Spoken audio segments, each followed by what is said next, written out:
네, 항상 똑같은 자리에 앉으니까 똑같은 분 계시죠. 네, 참 신기해요. 이게 지정석이 있는 것도 아닌데 또 누가 내 자리에 앉아 있으면 왠지 불편하고 그런 마음도 이렇게 있잖아요. 오늘 2부 예배 함께 하신 모든 분들 주님의 이름으로 환영하고 축복합니다. 어느 시골에 나이가 찬 노처녀가 있었습니다. 하루는 시골 장터에 가게 되었어요. 이 시골길을 걷다 보면 좀 으슥한 이런 길이 있지 않습니까? 이제 으슥한 길을 걷고 있는데 뒤에서 누가 쫓아오는 것처럼 느껴지는 것입니다. 딱 봐도 산적처럼 생겼어요. 인신매매범처럼 생긴 한 남성이 뒤에서 쫓아옵니다. 마음이 불안해지죠. 그리고 뒤에서 소리가 들립니다. 같이 가 처녀, 이렇게 소리가 들린 거예요. 같이 가 처녀. 그러니까 더 마음이, 이 남자가 쫓아오니까 소리까지 나니까 더 불안한 것입니다. 빨리 뛰어가다가 넘어져서 정신을 잃게 돼요. 그리고 눈을 떠보니까 그 남자가 자기를 물끄러미 쳐다보고 있는 것입니다. 그리고 이렇게 이야기합니다. 갈치가 1,000원. 갈치가 1,000원. 갈치 장사였던 것이죠. 착각했던 것이죠. 우리도 이제 밤길, 이제서야 웃으시네요. 네. 우리도 밤길을 걷다 보면 이런 어떤 착각들, 오해들을 할 때가 있잖아요.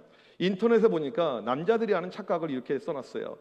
여자가 자기 쳐다보면 자기한테 호감 있는 줄 안다. 솔직히 나 정도면 괜찮은 남자인 줄 안다. 못생긴 여자는 꼬시기 쉬운 줄 안다. 여자의 착각을 보니까요, 남자가 자기랑 같은 방향으로 가게 되면 관심이 있어서 따라온 줄 안다. 남자가 자기에게 말 걸면 관심 있는 줄 안다. 초등학생들 착각을 보니까요, 자기가 서울대 갈 수 있는 줄 안다. 못 가면 연고대는 갈 수 있을 줄 안다. 엄마들의 착각, 자기애는 머리가 좋은데 열심히 안 해서 공부 못한 줄 안다. 다양한 착각이 존재하죠. 우리 신앙에도 믿음에도 이런 착각이 존재한다는 사실입니다. 오늘 말씀을 우리가 들으면서 나는 신앙 가운데, 믿음 가운데 혹시 어떠한 착각 가운데 있는가, 우리를 한번 되돌아봤으면 좋겠습니다. 왜냐하면 오늘 말씀에 등장하는 주인공이 이 착각의 주인공이었기 때문에 그렇습니다. 엘리후가 오늘 본문에 등장을 하게 됩니다. 엘리후는 그 전에 보게 되면 욥이 3명의 친구랑 계속 대화를 하거든요. 그때 멀찌감치 그 대화를 보고 듣고 있었던 친구입니다. 그러니까 욥의 4번째 친구라고 할 수가 있어요. 이제 우리랑 좀 다르죠. 우리는 친구하게 되면 저랑 좀 비슷한 또래가 친구잖아요. 근데 이 엘리후는요, 욥보다 한참 젊은 이런 사람이었습니다. 이 엘리후가 누구였는가 보게 되면 욥기 32장 2절에 이렇게 나옵니다. 람 종족 부스 사람 바리겔의 아들 엘리후가. 성경에서 인물을 설명할 때 가문을 언급하는 것은요, 이 아주 특별하다는 것입니다. 유력한 집안의 출신이다, 이것을 우리에게 말해주고 있는 것이죠. 이름의 뜻을 보게 되면 엘리후는 뜻이 그분은 나의 하나님입니다. 아버지 바라겔의 뜻은요, 하나님께서 복을 주셨습니다. 그러니까 이 집안이 아주 믿음이 좋았던 것을 우리가 알 수가 있습니다. 엘리후가 람 족속이라고 나오는데 람은 유다 지파 다윗의 조상 가운데 있는 사람이에요. 유다 지파, 이스라엘에서 유다 지파가 얼마나 잘 나가는 가문입니까? 이 유다 지파의 출신이었고, 부스는 아브라함의 동생 나홀의 아들인데 우스와 형제예요. 이 욥이 우스 사람이잖아요. 그러니까 엘리후의 조상과 욥의 조상이 형제지간입니다. 엘리후의 가문은요, 유력한 가문이었고 믿음의 가문이었고 욥의 가문과 친족의 관계예요. 그러니까 욥이 재난 당했다는 이야기를 듣자마자 이 엘리후가 바로 쫓아온 것입니다. 또한 이 사람은 성경 박사였어요. 젊은데 젊은 신학자처럼 말씀을 너무나도 잘 알고 있는 사람이었습니다. 말씀에 대한 탁월함이 있었던 사람이죠. 우리 교회도 보게 되면 성경을 많이 아는 분들이 계십니다. 매일 성경을 필사하고 성경을 쓰고 성경을 암송하는 분들이 계세요. 1등이 누구인지는 모르겠습니다. 혹시 여러분들 가운데 신구약 전체를 암송하실 수 있는 분 계십니까? 제 전 재산을 드리겠습니다. 뭐 어렵죠. 근데 실제로 성경 전체를 암송하는 사람이 있어요. 미국의 톰 메이러라는 분이에요. 성경 전체를 암송했어요. 그래서 이분이 2015년에 샤스타 성경대학의 교수가 됩니다. 성경을 다 암송했기 때문에. 아주 특별하죠. 엘리후가 이런 대단한 사람이었습니다. 성경에 있어서 누구보다 박식하고 똑똑한 사람이었어요. 오늘 말씀 다 읽진 않았지만 3절에 보게 되면 내가 먼 데서 지식을 얻고, 먼 데는 시간적으로 공간적으로 먼 데도 일 수가 있지만 여기서 먼 데는요, 하나님을 뜻합니다. 나는 모든 지식을 하나님께 얻었습니다. 메시지 성경을 보게 되면 나는 이 모든 내용을 만물의 근원이신 분께 직접 배웠습니다. 하나님께 배웠어요. 그러니까 그의 지식은 완벽하고 온전하죠. 4절 말씀을 보게 되면 온전하다라고 이야기하고 있습니다. 모든 지식이 온전해요. 엘리후가 가지고 있었던 성경의 지식은 뛰어나고 특별하고 온전하다고 이야기를 하고 있습니다. 특별히 그가 가지고 있었던 것 가운데 악에 대한 관념들, 하나님에 대한 것들, 고통에 대한 것들, 이런 내용을 보게 되면 아주 그가 해박하다는 것을 알 수가 있습니다. 정말 이 엘리후가 성경을 제대로 알고 있었는지 오늘 본문을 통해서 살펴보겠습니다. 몇 가지 주장을 합니다. 이런 주장을 하죠. 첫 번째로 악인은 고통을 당하고 의인은 존귀하게 된다라고 이야기를 합니다. 우리 6절과 7절 말씀을 같이 한번 읽어보도록 하겠습니다. 시작. 악인을 살려두지 아니하시며 고난 받는 자에게 공의를 베푸시며 그의 눈을 의인에게서 떼지 아니하시고 그를 왕들과 함께 왕자에 앉히사 영원토록 존귀하게 하시며. 여러분, 이 엘리후의 이 주장의 말씀이 어디 등장하냐면 잠언 29장 6절의 말씀과 아주 일맥상통합니다. 악인이 범죄하는 것은 스스로 올무가 되는 것이나 의인은 노래하고 기뻐하니라. 엘리후가 이야기하고 있는 이 내용과 성경 다른 곳에 있는 내용이 일맥상통하고 있어요. 두 번째로 보게 되면 악인들이 순종하고 회개하면 형통의 은혜가 임하게 된다라고 이야기를 하고 있습니다. 11절 말씀 같이 읽겠습니다. 시작. 만일 그들이 순종하여 섬기면 형통한 날을 보내며 즐거운 해를 지낼 것이요. 역시 비슷한 말씀이 잠언 3장 7절 8절에 나옵니다. 여호와를 경외하며 악을 떠날지어다. 이것이 내 몸에 양약이 되어 내 골수를 윤택하게 하리라. 하나님은 비록 악인들이지만 회개할 기회를 주고 그들이 회개하게 되면 받아준다라는 말씀인데 이 말씀도 역시 일맥상통합니다. 세 번째로 보게 되면 하나님께서 때로는 고난을 사용하신다는 말씀입니다. 20절 21절 읽겠습니다. 시작. 그대는 밤을 사모하지 말라. 인생들이 밤에 그들이 있는 곳에서 끌려가리라. 삶과 악으로 치우치지 말라. 그대가 환난보다 이것을 택하였느니라. 이 말씀을 보게 되면 연단을 주시는 이유가 있다고 이야기하죠. 그래서 욥에게 밤을 사모하지 말라. 자꾸 어둠의 길로 가려고 하는데 거기로 가지 말라. 가도 소용이 없다. 그대는 환난보다 악을 선택한다라고 이야기하면서 연단당하는 이유가 있다라고 이야기합니다. 그 말씀이 시편 119편 71절에 나옵니다. 고난 당하는 것이 내게 유익이라. 이로 말미암아 내가 주의 율례를 배우게 되었나이다. 네 번째로 보게 되면 하나님은 모든 것을 보고 계신다라고 25절에 이야기를 하고 있습니다. 역시 한번 읽어보도록 하겠습니다. 시작. 그의 일을 모든 사람이 우러러보나니 먼 데서도 보느니라. 또 비슷한 말씀이 예레미야 23장 23절에 나옵니다. 여호와의 말씀이니라. 나는 가까운 데 있는 하나님이요 먼 데 있는 하나님이 아니냐. 비슷하죠? 아주 흡사하죠? 다섯 번째, 하나님은 위대하시다라고 주장을 하고 있습니다. 26절 말씀 같이 읽겠습니다. 시작. 하나님은 높이시니 우리가 그를 알 수 없고 그의 수를 헤아릴 수 없느니라. 비슷한 말씀이 시편 145편 3절에 나옵니다. 여호와는 위대하시니 크게 찬양할 것이라. 그의 위대하심을 측량하지 못하리로다. 실은 이것보다 훨씬 더 많아요. 상당히 많은 내용이 있는데 지금 제가 5가지만 뽑아서 지금 여러분들에게 정리해서 보여드린 것입니다. 성경을 정말 많이 알고 있는 사람인데 그냥 아는 것이 아니고 성경의 다른 구절과 일맥상통하고 있어요. 그 말은 말씀을 정확하게 알고 있다는 사실이죠. 특별히 악에 대해서, 인간에 대해서, 하나님에 대해서 이 엘리후는요 너무나도 뛰어난 식견이 있었던 사람입니다. 요즘으로 말하면 하나님에 대한 이 학문 신학, 그 다음에 사람에 대한 학문 인문학, 이 두 가지 분야에 대해서 아주 탁월한 사람이 이 엘리후라는 것을 우리가 알 수가 있습니다. 따라서 이 욥기 36장 이 엘리후의 어떤 이 글들을 읽어보잖아요. 그의 독백의 내용이 상당히 길고 이 성경에서 아주 큰 분량을 차지하고 있는데 은혜가 되는 것처럼 느껴져요. 와, 말씀 좋다. 은혜가 된다. 여러분, 성경을 읽을 때 정말 중요한 것은요 이 장절보다는요 문맥입니다. 문맥 가운데 그가 어떠한 말을 하고 있는지, 어떠한 배경 가운데 이 내용이 나와 있는지 이것을 아는 것이 정말 중요해요. 성경을 문맥 가운데 욥기 전체에서 이 엘리후의 모습을 보게 되면요 그는 착각 가운데 빠져 있는 것을 알 수가 있습니다. 엘리후는 그렇게 좋은 사람이 아니에요. 말씀은 많이 알고 있죠. 말씀에 대해서 박학하죠. 하지만 그는 그렇게 좋은 사람이 아니라는 것을 성경의 문맥을 통해서 우리는 알 수가 있습니다. 오늘 우리는 이 엘리후의 착각을 봐야 됩니다. 왜냐하면 우리 역시 비슷한 착각을 할 때가 있기 때문에 그렇습니다. 어떠한 착각일까요? 첫 번째 보게 되면 이런 착각입니다. 나는 좋은 성도다라는 것입니다. 지금 이 엘리후 욥의 고통을 안타깝게 여기는 가운데 성경의 지식을 가지고 욥의 고난을 해석해주고 있습니다. 이제 말씀에 박학 다시 가니까 자기가 가지고 있는 말씀을 가지고 이 욥의 문제를 정확하게 진단을 하고 있다고 이야기하고 있습니다. 오늘 말씀 17절 이하의 히브리어를 직역해서 보게 되면 이런 내용이 등장을 하게 됩니다. 하지만 지금 욥 어르신의 상태는 하나님께서 주신 이 기회를 무시하고 완고한 태도로 회개하지 않으셔서 악인이 받을 심판 직전에 와 있습니다. 이렇게 된 이유는 욥 어르신이 고집스럽게 무엇이 옳은가, 누가 바른가, 하나님께서 옳으신가, 내가 옳은가라는 식으로 어르신의 공의에만 집착하고 있기 때문입니다. 따라서 지금 회개하지 않으면 당신 큰일 날 것입니다. 이렇게 지금 이야기를 하고 진단을 하고 있습니다. 성경적으로 뛰어난 사람이었기 때문에 말씀을 가지고 와서 말씀으로 이 사람을 진단해요. 여기서 우리가 봐야 될 것은 무엇이냐면 그거 자체가 잘못되었다라기보다는 지금 이 엘리후의 태도는요 상당히 착한 태도이죠. 내가 바빠요, 내 일이 있습니다. 그럼에도 불구하고 내 것을 뒤로하고 와서 지금 욥을 돌봐주고 있습니다. 여러분, 내가 바쁜데 남을 돌본다는 것은요 보통 사람이 하는 일이 아니죠.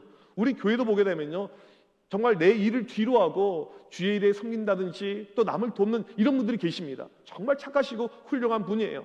인터넷에 보니까 어떤 분이 폐지를 줍고 있어요. 여러분, 폐지를 줍는 분들이 길거리에 종종 보이게 되는데 그 폐지 가격 해봤자 얼마 되지 않잖아요. 그 부지런히 남자분이 주어요. 무엇을 하나 봤더니 이것을 팔아가지고 정말 돈도 얼마 안 되는 푼돈이지만 이걸 팔아가지고 돈가스를 구입해서 돈가스를 튀겨서 동네 아이들에게, 어르신들에게 무상으로 나눠주는 사람을 본 적이 있습니다. 정말 착한 사람이죠. 우리 주변에 보게 되면 교인들 가운데서도 이런 착한 사람들이 있습니다. 우리는 보통 언제 괜찮은 신앙인 좋은 성도 이런 이야기를 많이 들을까요? 우선 교회를 잘 다닙니다. 비가 오나 눈이 오나 교회를 잘 다니세요. 열심히 섬기시죠. 또 우리 부모님도 교회를 잘 다니셨어요. 부모님에 대한 덕망도 매우 매우 좋아요. 그런 가운데 지금 나도 열심히 교회를 잘 섬기고 있습니다. 그리고 사람들, 어려운 사람들, 힘든 사람이 있으면 늘 끊임없이 도와요. 이런 마음이 있는 사람들 볼 때 우리는 어김없이 좋은 분, 좋은 성도님 그렇게 이야기를 할 것입니다. 그런데 이것은 우리의 기준이고요. 하나님께서는 어떠한 성도를 좋다고 평가하실까? 이것이 매우 중요해요. 마태복음 19장에 보게 되면 부자 청년의 스토리가 등장을 하게 됩니다. 이 청년은 스스로 괜찮다고 여겼어요. 왜냐하면 믿음 생활을 잘했거든요. 신앙의 뿌리가 확고해 있거든요. 십계명을 어겨본 적이 없어요. 늘 말씀을 가지고 살아왔습니다. 자기 신앙에 대한 프라이드, 자부심이 있었어요. 그리고 예수님을 찾아가죠. 나는 잘한다, 나는 훌륭하다, 나는 괜찮다라고 여겼는데 그때 주님께서 마태복음 19장 11절에서 이렇게 이야기를 합니다. 같이 한번 읽겠습니다. 시작. 예수께서 이르시되 내가 온전하고자 할진대 가서 내 소유를 팔아 가난한 자들에게 주라. 이 말씀이 끝나자마자 이 형제의 표정이 안 좋아져요. 왜냐하면 내가 다른 것은 양보하고 내가 다른 것은 포기할 수가 있지만 돈은, 물질은 이건 어려웠거든요. 하나님의 관점에서 좋은 성도라 하면요 하나님이 가장 귀해서 하나님 말고 다른 것을 포기할 수 있는 사람을 이야기합니다. 그러니까 이게 상당히 어려워요. 여러분, 돈을 포기할 수 있습니까? 물질을 포기할 수 있습니까? 살고 있는 집을 포기할 수 있겠습니까? 이건 어려워요. 저도 어려운 거예요. 여러분, 자녀를 포기할 수 있습니까? 왜 아브라함이 믿음의 조상이 되었습니까? 하나밖에 없는 자식을 포기할 정도로 하나님을 사랑하니까 된 것이잖아요. 성경에서 말하고 있는 하나님의 기준에서 좋은 성도라 하면요 하나님 때문에 모든 것을 포기할 수 있는 사람을 이야기합니다. 그러니까 이것은요 누구나 근접하기 어려운 그런 수준이란 거죠. 함부로 내가 좋은 성도입니다, 훌륭합니다 이런 말 하기는요 쉽지 않다는 사실입니다. 로마서 3장 10절에 보게 되면 오직하면 의인은 없나니 하나도 없다고 이렇게까지 말을 하겠습니까? 지금 엘리후의 치명적인 실수는 이거예요. 종교적인 행위로, 종교적인 지식으로 나는 온전하다, 괜찮다. 그런데 하나님이 보실 때는 아니라는 것이죠. 착각이라는 것이죠. 두 번째 보게 되면 나는 영적으로 우월하다라는 것입니다. 오늘 말씀에 수많은 성경을 인용하는 엘리후, 지금 이 엘리후의 독백은요 욥기에서 아주 많은 분량을 차지합니다. 앞선 욥의 3명의 친구들보다 훨씬 더 많은 분량이에요. 그만큼 그는 탁월하고 뛰어났기 때문에 자신의 성경의 지식을 가지고 욥에게 이야기를 합니다. 나는 우월하다, 특별하다. 여러분, 교회에서 누가 내가 가지고 있는 신앙의 연수와 지식을 가지고 사람들에게 뽐내겠습니까? 대놓고 나의 우월함을 이야기하는 사람은 거의 없습니다. 하지만 나도 모르게 은연중에 이렇게 이야기할 때가 이렇게 있습니다. 우리가 봐야 될 성경의 스토리가 하나 있는데 누가복음 18장에 보게 되면 바리새인과 세리의 기도가 등장을 하게 됩니다. 둘을 비교하고 있어요. 하지만 둘은 비교의 대상이 안 됩니다. 바리새인들은 유대인들이 가장 존경하는 종교 집단의 사람들이었어요. 왜냐하면 이들은요 서민적이었어요. 서민을 생각하는 사람들, 믿음의 열심이 얼마나 대단했냐면 이들은 하루에 3번씩 기도 시간을 무조건 지켰고요. 그 다음에 일주일에 금식의 시간을 정해놓고 계속 금식을 매주 하였고요. 이 사람들은 11조 헌금 안 한 적도 없고요. 누가 보더라도 믿음의 샘플이고 온전한 모습이었습니다. 세리는 누굽니까? 동족의 등골을 빨아먹는 나쁜 인간들, 쓰레기 같은 존재들이잖아요. 바리새인과 세리가 동시에 기도하러 올라갔습니다. 그런데 주님께서 누구의 기도가 좋다라고 이야기했냐면, 맞다라고 이야기했냐면 세리의 기도였어요. 세리가 뭐라고 기도했냐면 그냥 가슴을 치면서 하나님이여 불쌍히 여기소서라고 기도했습니다. 무엇을 알 수 있습니까? 하나님의 생각과 우리의 생각이 많이 다를 수 있다는 것이에요.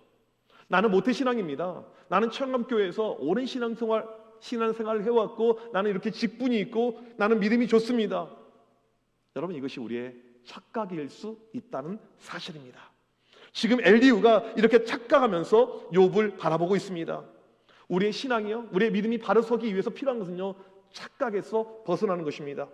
미국 메이저리그에서 야구 선수로 활동을 했었고 나중에 유명한 복음 전도자가 된 빌리 선데이가 이렇게 이야기를 하였습니다.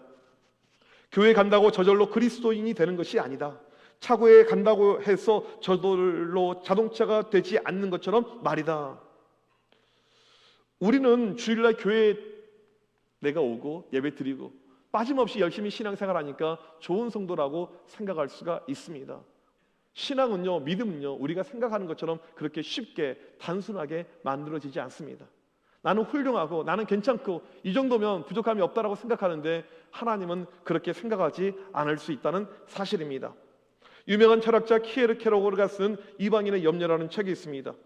이 책을 보게 되면 교회 안에 그리스도인처럼 보이는 많은 이방인들이 있다는 거예요. 이방인들은 하나님을 모르는 사람들을 이야기합니다. 교회는 다니고 있어요. 예배 잘 드리고 있습니다. 그런데 이방인이에요. 삶의 스타일, 라이프 스타일, 생각하는 거, 고민하는 거, 염려들을 보니까 하나님의 나라에 거하는 것처럼 보여지지만 하나님과 전혀 상관없는 사람들, 키에르 케로고르가 이렇게 이야기하죠. 구원의 가능성이 너무너무 희박하다. 교회는 다니고 있지만 구원을 받지 못할 수 있다. 그런 이야기를 하고 있습니다. 이런 일들이 교회에서 일어날 수 있다는 것입니다. 모든 평가는 하나님이 아시죠. 사람은 알 수가 없습니다. 나는 괜찮은 성도다, 나는 신앙생활 잘하고 있다, 그러면서 구원받지 못한다라고 생각을 해보십시다. 내가 죽는 순간 영광 가운데 내가 하나님을 보면서 천국의 백성이 되었다라고 생각했는데 눈을 떠보니까 그곳이 천국이 아니고 지옥이에요. 교회에 빠진 적이 없지만 구원을 못 받은 성도가 있을 수가 있습니다. 오늘도 우리가 예배 가운데 있지만 이 자리에서 구원을 얻지 못한 성도가 충분히 있을 수가 있어요. 신앙은 연륜이 아니고 직분이 아니고 무엇이 중요합니까? 지금 내 영적인 상태가 중요해요. 우리의 믿음에서 중요한 것은요, 과거가 아니에요. 부모님이 아닙니다. 지금 현재 여러분의 영적인 상태예요. 지금입니다. 지금 나는 오늘 또 예수 그리스도를 만나고 있는가? 나는 오늘 또 예배 시간에 영적인 임재를 체험하고 있는가? 나는 매일 예수님과 동행하면서 살고 있는가? 여러분, 우리가 매일 질문해 봐야 돼요. 따라서 성도의 삶은요, 영적으로 매우 치열합니다. 쉽지 않아요. 믿음의 길을 걷는 것은요, 결코 어려운 일입니다. 계속해서 치열한 싸움이 우리 가운데 있어야 돼요. 쉬운 믿음 생활은 어디에도 없습니다. 영적인 대가였던 바울조차도 로마서 7장 24절에서 이렇게 이야기했죠. 오라, 나는 공고한 사람이로다. 이 사망의 몸에서 누가 나를 건져내라. 영적인 치열함 가운데 바울은 매일매일 살아갔던 것을 우리가 알 수가 있습니다. 이 바울이 어디까지 이야기합니까? 고린도전서 9장 27절 말씀 같이 한번 읽겠습니다. 시작. 내가 내 몸을 쳐 복종하게 함은 내가 남에게 전파한 후에 자신이 도리어 버림을 당할까 두려워함이로다. 내가 사도로서 평생을 복음을 증가하면서 살았는데, 요즘으로 번역해서 바꿔서 이야기하면 내가 목사로서 평생을 말씀을 증거하면서 영혼들을 전도하고 선교하는 일을 내가 헌신했는데 나중에 하나님께 버려질까 봐 두렵다, 이 말이에요. 그래서 하나님 앞에 설 때마다 두려움이 생기는 것이죠. 하나님이 나를 어찌 생각하실까? 그래서 오늘 또 나를 자신을 쳐서 나는 하나님께 복종시킨다, 굴복시킨다라고 이야기합니다. 성경을 보게 되면 그 많은 바울 서신 가운데 나는 괜찮다, 나는 좋은 성도다, 나는 훌륭한 사도다 그렇게 말한 적이 한 번도 없어요. 왜 없을까요? 늘 하나님 앞에 두렵고 떨림밖에 없습니다. 빌립보서 2장 12절 보십시오. 이렇게 나와 있습니다. 항상 복종하여 두렵고 떨림으로 너희 구원을 이루라. 바울과 같은 영적인 대가도 두렵고 떨림으로 내가 구원을 얻어야 되는데, 구원을 받아야 되는데 그런 마음을 가지고 살아왔다는 것입니다. 참된 성도를 보게 되면요, 그래서 하나님 앞에 설 때마다 늘 두려움이 있고요, 늘 겸손함이 있습니다. 참된 믿음의 성도는요, 늘 이렇게 고백하죠. 주님, 저는 부족합니다. 주님, 저는 연약합니다. 주여, 나를 불쌍히 여겨 주옵소서. 이것이 매일 하나님 앞에 올 때마다의 자세라는 것입니다. 그렇다면 지금 왜 많은 성도들이 영적인 착각 가운데 빠져 있을까요? 이 정도 믿음이면 괜찮다, 이 정도 신앙이면 괜찮다라는 그런 착각 가운데 빠져 있을까요? 우리가 신앙생활하면서 늘 사람만 봤기 때문이에요. 내 주변에 믿음 생활하는 분들, 믿음 생활 잘하는 분들, 못하는 분들, 이 교회 안에서 늘 사람만 봤기 때문에 내 기준이 어느 순간에 사람이 되어져 버린 거예요. 저는 어렸을 때 이 시골에서 자랐어요. 이 시골이라는 것은요, 이제 서울의 사람들의 관점에서는 서울 빼고 다 시골이잖아요. 근데 그런 시골이 아니고 진짜 시골이에요. 이 진짜 시골 뭔지 잘 모르시네. 버스가 하루에 몇 대 안 다녀요. 버스가 하루에 몇 대 안 다녀요. 그 버스를 놓치면 학교까지 1시간 걸어가야 되고, 이런 어떤 시골에서 자랐어요. 그러니까 제가 정말 용된 거죠, 지금이요. 이 중학교 때 이 시골에서 자라는데 공부를 곧잘 했습니다. 잘했어요, 정말이요. 믿어주세요. 학교에서 뭐 반장, 뭐 부반장 이런 거 하면서 나름 뽕이 들어가는 그런 어떤 학교 생활을 했어요. 그러다가 중학교 3학년 올라갈 때쯤에 전학을 가게 됩니다. 큰 도시로 가게 돼요. 근데 학교도 너무 공부를 잘하는 학교로 갔어요. 실은 보니까 전국 수석이 우리 학교에서 나왔으니까 이런 학교로 가게 되었어요. 처음 시험을 봤습니다. 성적표가 왔어요. 충격을 받았습니다. 살면서 그런 점수를 받아본 적이 없어요. 충격의 점수예요. 어떻게 내가 이것밖에 안 되지? 내가 왜 이것밖에 안 되지?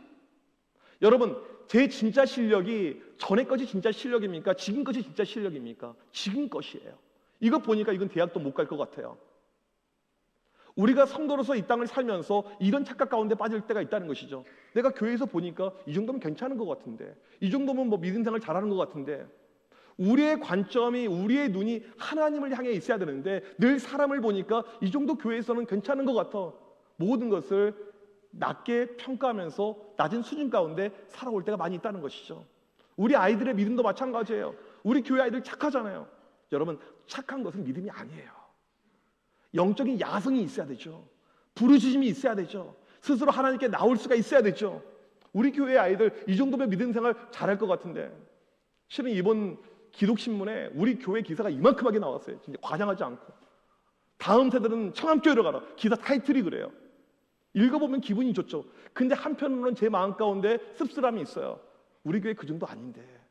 그러니까 제가 그렇게 써달라고 한 적도 없어요. 기자가 썼어요. 너무 잘 썼어요. 그건 감사해요. 근데 제 마음 가운데 한편으로는 불편함이 있는 거죠. 왜냐하면 우리 교회 아이들 믿음 그렇게 없어요. 제가 12월 마지막 주 설교할 때 이야기했듯이, 여러분, 어떤 교회는요, 초등학생들이 매일 교회에 와서 기도하는 교회가 있습니다. 초등학생들이 예배 때마다 무릎 꿇고 울면서 기도하는 교회가 있어요. 매주 수련회가 아니고 특별 캠프가 아니고. 우리가 사람 안에서, 우리 안에서 이 기준을 찾게 되면요, 모든 것은 떨어지게 됩니다. 그리고 나는 괜찮다는 착각에 빠져 있는 거죠. 이 정도면 괜찮은데, 이 정도면 탁월한데, 이 정도면 훌륭한데, 여러분, 이것이 오늘 이 엘리후의 착각이라는 사실을 우리는 알아야 됩니다. 여러분, 우리가 이 착각에서 벗어나기 위해서 필요한 것은 무엇이냐면, 우리의 기준점을요, 사람으로 찾는 것이 아닙니다. 사람으로 보는 것이 아니에요. 하나님을 봐야 되죠. 매일 사람들 틈에서 성도들의 믿음을 보면서, 믿음의 모습을 보면서 우리가 파악할 것이 아니고, 매일 하나님을 바라보는 연습을 해야 돼요. 사람을 보는 것이 아니고, 사람의 예배 터에 관심이 있는 것이 아니고, 하나님을 바라보는 연습을 매일매일 해야지만이 우리의 기준점이 올라간다는 것입니다. 착각에서 벗어날 수 있다는 것입니다. 늘 하나님 생각하는 것입니다. 하나님은 나를 어떻게 생각하실까? 하나님은 내 믿음을 어떻게 보실까? 오늘 밤에 하나님이 나를 부르신다면 내가 하나님 앞에 설 수 있을까? 하나님께서 우리 자녀들을 어떻게 생각하고 있을까? 하나님께서 우리 손자 손녀들을 어떻게 바라보고 계실까? 그런 관점으로 봐야 됩니다. 우리의 기준점이 사람이 아닌 이 땅의 성도가 아닌 주님으로 가야 됩니다.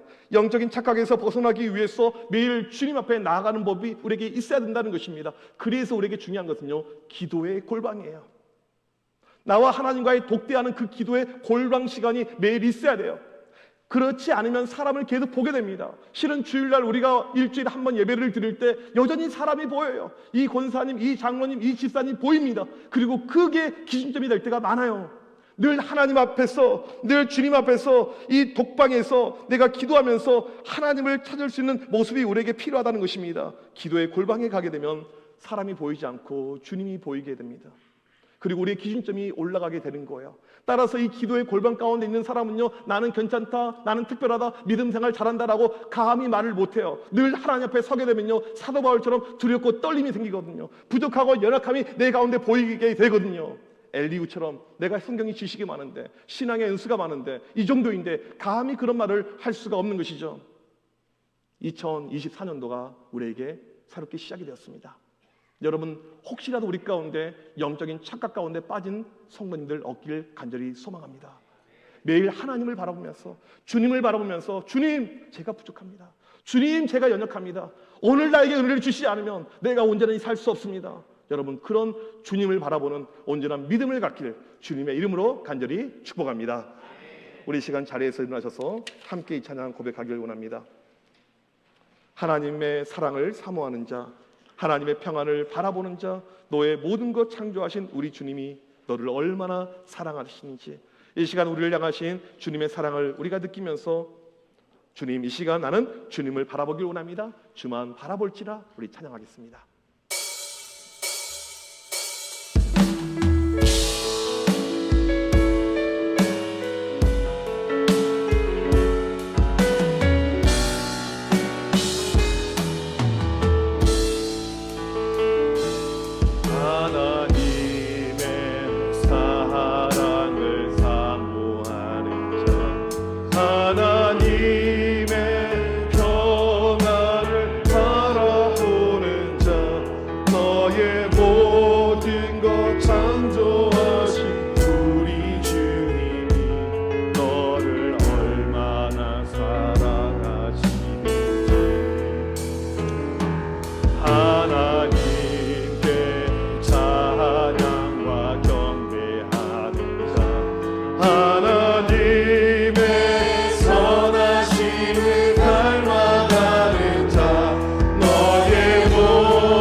시간 우리 합심하여 기도할 때 하나님 나를 불쌍히 여겨 주옵소서. 나를 긍휼히 여겨 주옵소서. 영적인 착각에서 벗어나게 하여 주시옵소서. 오늘 또 내 영혼에 대해서 두렵고 떨림으로 하나님께 나아가게 하여 주시옵소서. 나를 쳐서 복종하게 하여 주시옵소서. 주님을 기쁘게 할 수 있는 믿음을 허락하여 주시옵소서. 매 순간 기도의 골방에서 주만 바라보게 하여 주시옵소서. 우리 시간 주여 한번 외치고 간절히 기도합니다. 주여! 하나님 아버지 이 시간 간절히 기도합니다. 우리 불쌍히 여겨주셔서 우리 긍휼히 여겨주셔서 너무나 미련합니다. 너무나 부족합니다. 너무나 믿음이 없습니다.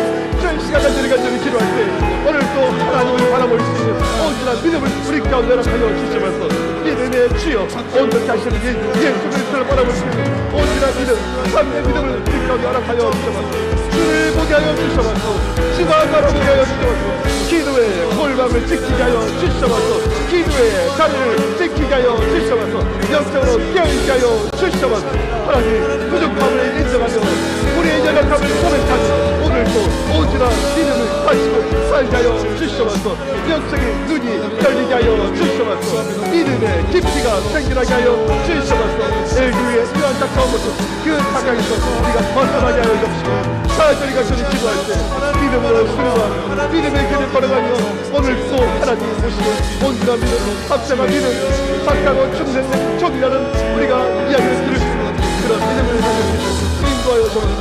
성경이 함께하여 주옵소서. 우리의 생명 가운데 기도의 골방을 지키고 주만 바라보며 하나님의 기준처리 아니 하나님의 기준 온전한 믿음이었지 그런 믿음으로 가져주시고 담대한 믿음으로 우리의 영혼들을 뜯어보며 신령들이 멈춰지는 놀라운 것 나타나는 것 착각에서 벗어날 수 있는 하나님 역사하여 주시옵소서. 하나님 우린 정말 연약합니다. 너무나도 부족함을 고백합니다. 때로는 착각 가운데 빠져 있을 때가 있습니다.